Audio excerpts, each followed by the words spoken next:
Welcome to another video by your friend Matthew. It's another sunny, warmish day in December down here in South Georgia, where I will be only for a couple more weeks, and then I'm back to Los Angeles. So all of the videos in the coming weeks and months that you'll see will be out in California again, which I'm excited about. And I have enjoyed my time here, and it's time for my new chapter to begin at the turn of 2025. So I made a video yesterday about my philosophy of truth, and I would like to follow up today and kind of fill in some gaps and mention a few things that weren't mentioned yesterday. Number one, I believe that the optimal mode to embark upon any alchemical process of truth is the beginner's mind, right? That's an idea, a practice, a term that comes mainly from Zen Buddhism. And to me, it's very helpful to remember that and approach things with a beginner's mind, with humility and openness, curiosity, active presence, receptivity, and a willingness to adapt and not to pretend like we know everything or know anything, really. So, yes, a beginner's mind, I think, is a good state of being to remember to practice in our process of discovering and cultivating truth in our lives, right? Yesterday I mainly focused on pragmatic and actionable truth, which admittedly is the type of truth that I'm most interested in, but we could say that there are different types of truth. And even for me, when I read scientific truths, for example, my brain, for better or for worse, is kind of automatically translating those into symbolic truths that I can kind of either apply or integrate into my own life or insight or behavior in some meaningful way, or apply in some other fractal way and extrapolate into other things that are beyond that singular scientific fact, if that makes sense. Also, I want to mention that learning more scientific truth or gaining insight into how nature works. Let's just say that, right? Gaining insight into how nature works. You could say that a lot of esoteric traditions are trying to do that. I think about something like the Kabbalah and the maps that are involved that are trying to represent the way that they perceive nature and the cosmos working. And I think about Hermeticism, which does something different. Certain streams of Hinduism have these kind of intricate maps, and even something like the Sri Yantra, or yantras in general, and that are trying to depict something about the universe or the cosmos or the divine, almost in a usually kind of geometrical way. And Carl Jung got so interested in mandalas as being these kind of representations of one's soul or being. And I guess I bring this up because even thinking about something like even thinking about something like scientific truth, if we think about it as, gaining insight into the way that nature works, and we connect that to certain, to esoteric spirituality and practices, then we can see that learning more about how nature works not only gives us better insight into better insight and understanding about reality, but it gives us models, spiritually, you could say, for ways that we can align with the natural order or natural patterning or something, right? Which has always been that's always been a huge aspect of most spiritual traditions.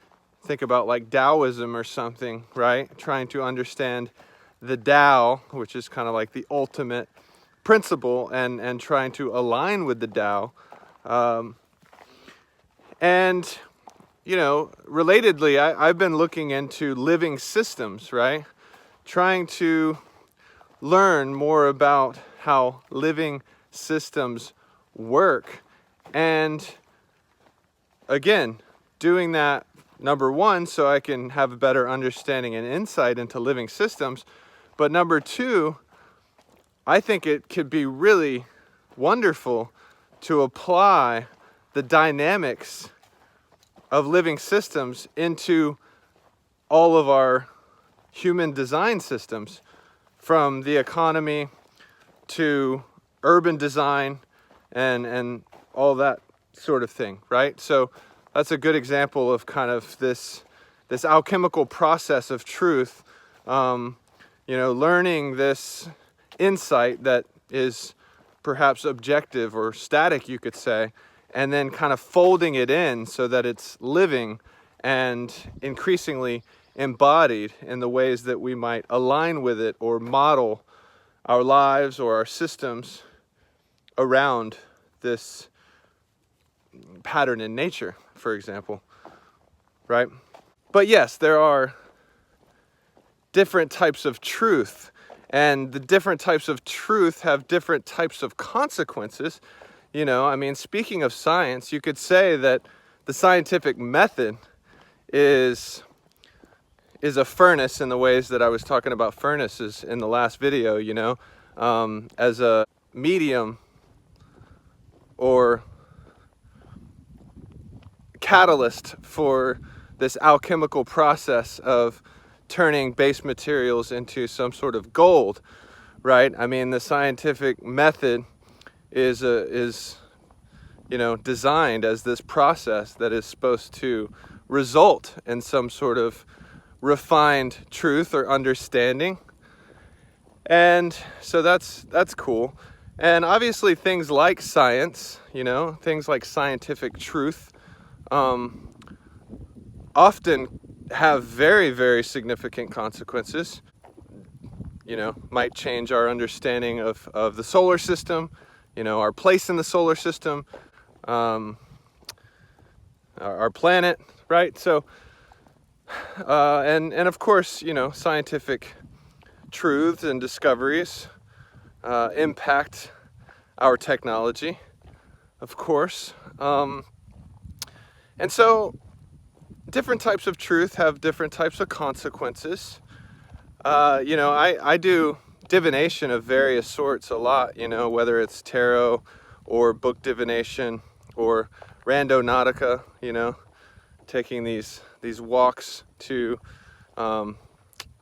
spots that were spit out to me on the Randonautica app, these coordinates that take me to a specific place, and I beforehand will ask a question and then kind of just act as if that place that I'm taken to is giving me some sort of meaningful response to my question, and I do something related with tarot cards and with books, and I love it. It's a nice practice for me, and it's related to this alchemical process of truth. You could say that the divination process is another furnace that can be a solo furnace or a shared furnace, and for me, if I ask a book a specific question, for example, I close my eyes, I ask a question, I keep my eyes closed, I turn to a random page, point to a sentence or a passage,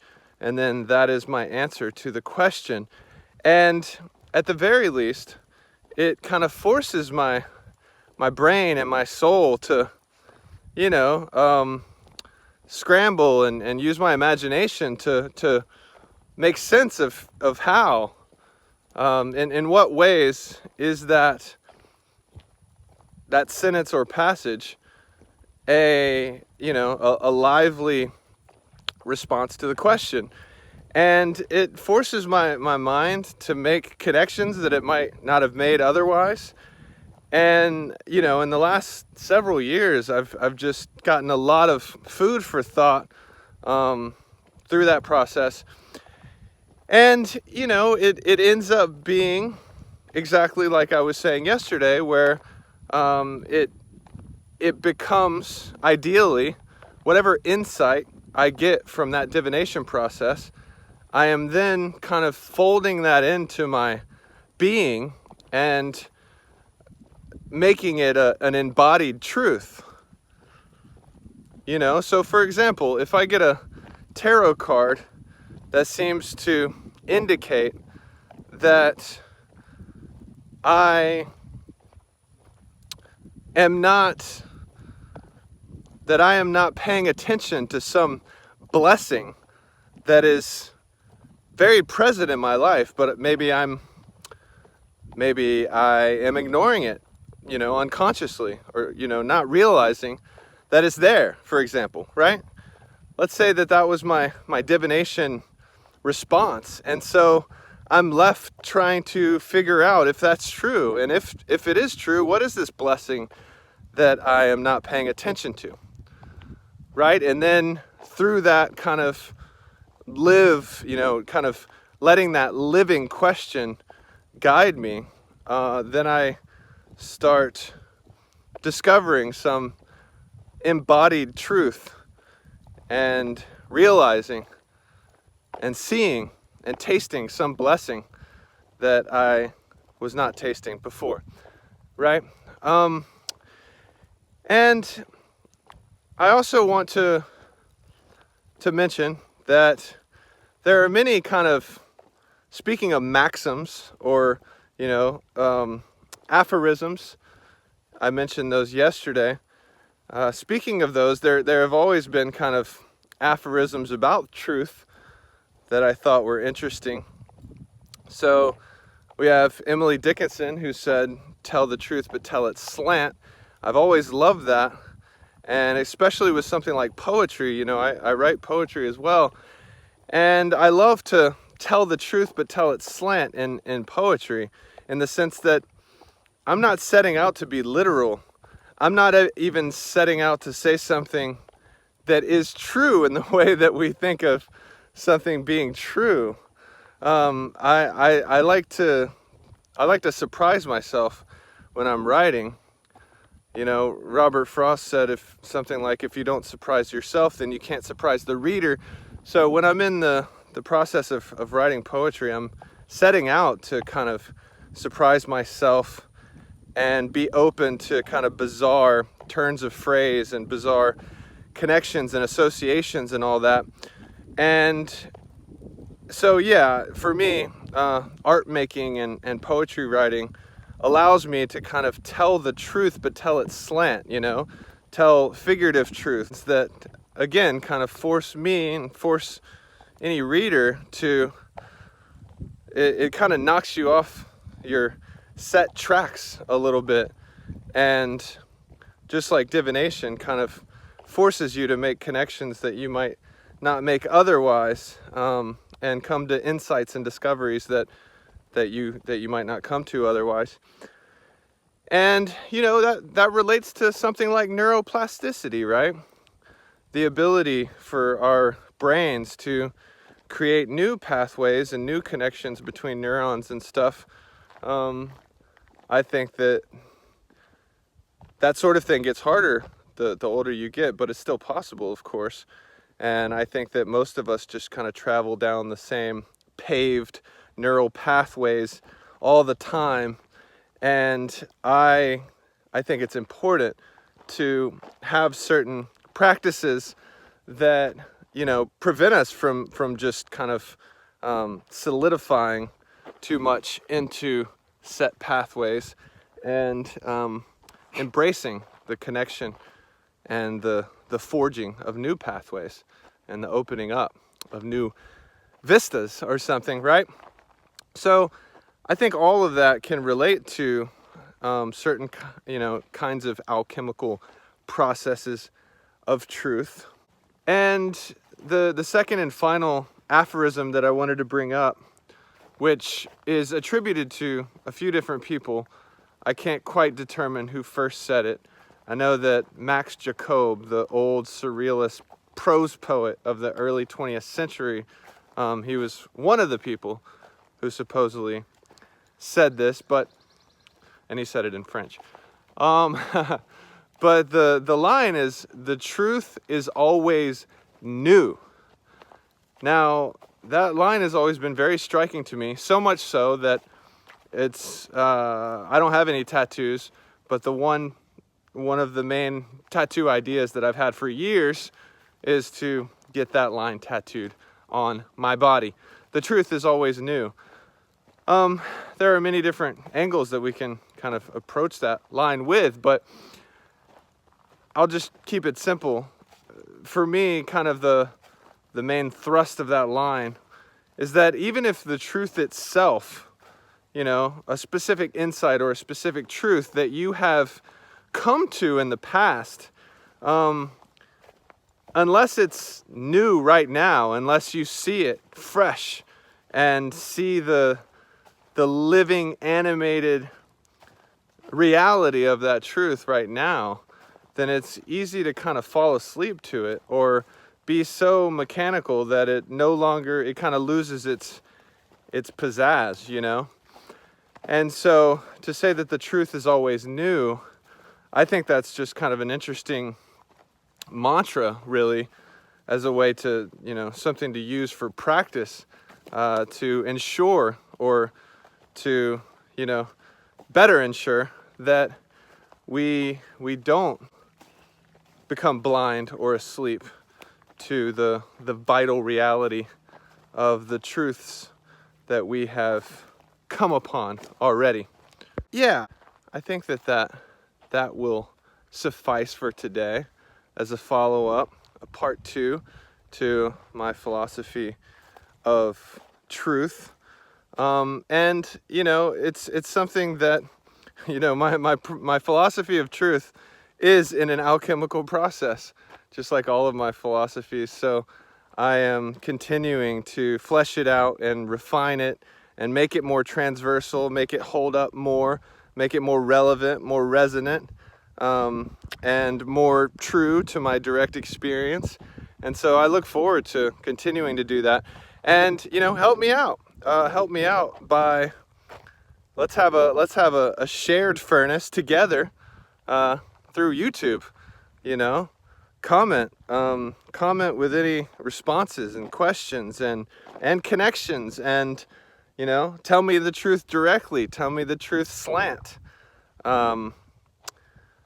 and let's kind of sense make together. So until next time, peace out.